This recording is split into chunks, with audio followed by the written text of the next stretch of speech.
And here we go with another trade from Pokemon2215. Now, Pokemon2215 I traded with many times over the years. Excuse me. He got out of the game, I think, for a while, or at least out of collecting, but is back in, and was able to trade for a few cards from my English replacements once list. Again, things that I have but weren't in mint condition, so needed to swap them out. A beautiful Holo Wailord from Ruby and Sapphire. A reverse Metadite from Diamond and Pearl, and a reverse Swellow from Ruby and Sapphire. And I think, oh no, there's one more. It's just a random one, pretty much.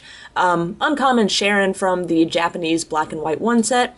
I was sent most of the Black and White 1 set in a trade. I believe it was with Abby Roar, and really only missing a handful of cards. So instead of trying to open up a box from this set, been trying just to kind of trade for the last ones I need. It hasn't been going that great, but I got a few hits.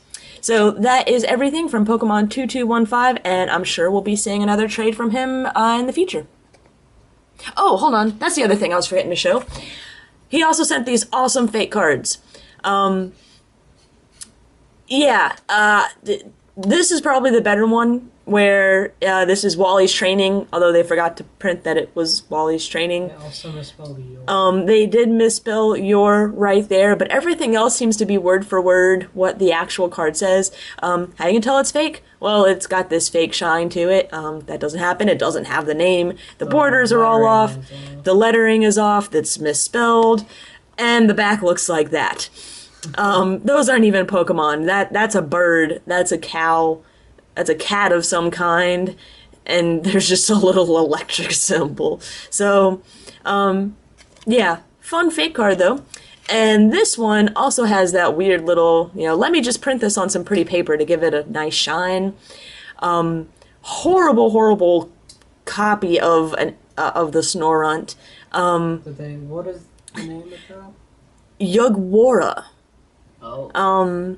Yeah, and I love his attack, Thin Snow. Cast 1 coin. If it is in obverse side, the defending Pokemon shall get 20-point damage. What? And then we still have this cool little cows and birds and cats. So, yeah, I get a kick out of fake cards from time to time, and I usually just kind of pass them along to other people, because I think everyone gets a kick out of them when they're this obvious.